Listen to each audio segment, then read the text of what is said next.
Okay, let's see what this part 4 and 5 is asking us. Okay, so there are actually three loops available here, right?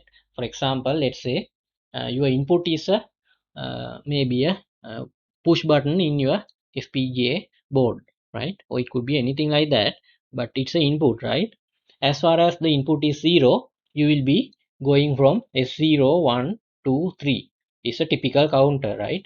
It's a typical 4 modulo counter, 0, 1, 2, 3, 0, 1, 2, 3. It will be counting like that, right? Is the normal loop.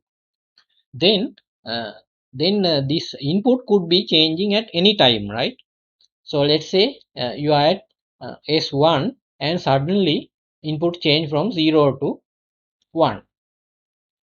In that case, you will be not going forward to S2, you will have to go to S3, right?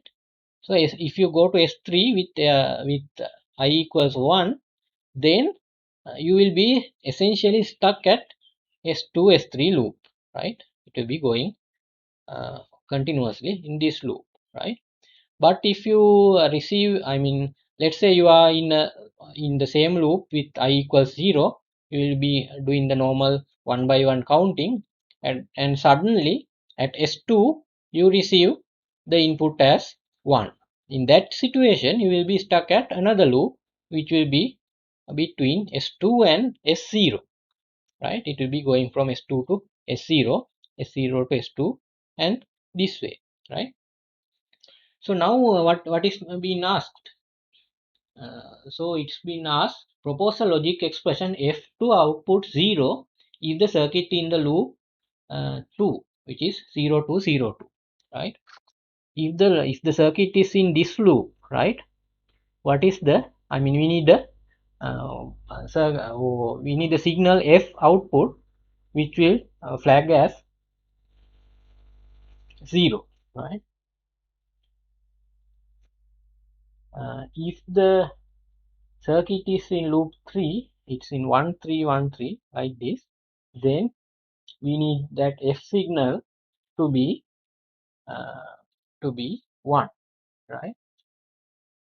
So what is common for these two and what is not available here, right? If f to be 1 in this loop, what is the common part here? QB must be 1, right? If QB must be 1, I mean, if QB is available as 1, then we know it is in somewhere in this loop, right? Correct? It's either S1 or S3. That's the loop, right? So if QB is 1, then we will be in here. So I can just say F equals F equals F equals QB, right?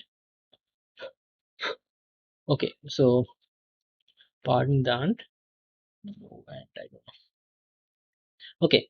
So yeah, so QB value could be given as our output, right?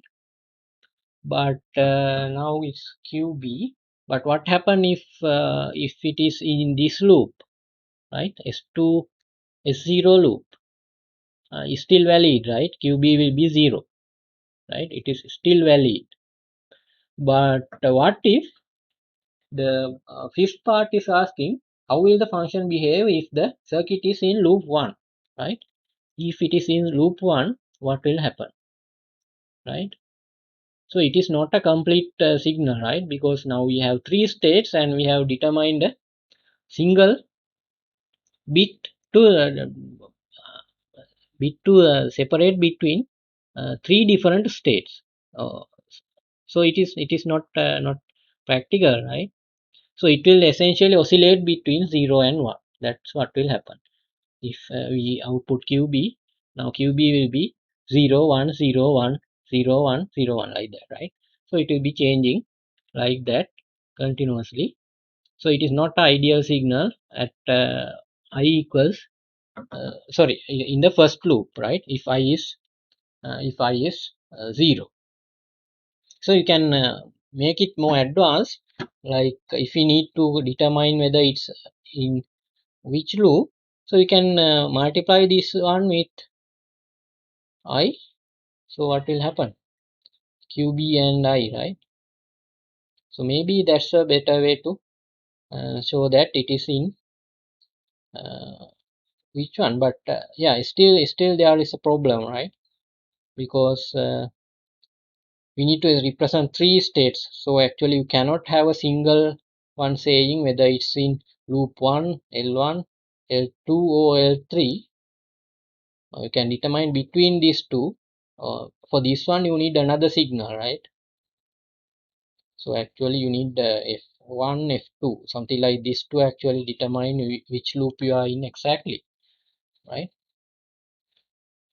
So yeah, it is up to you to think and see how this circuit is behaving, and let's see a little bit on how we can simulate it and how will be the behavior in a Xilinx waveform diagram.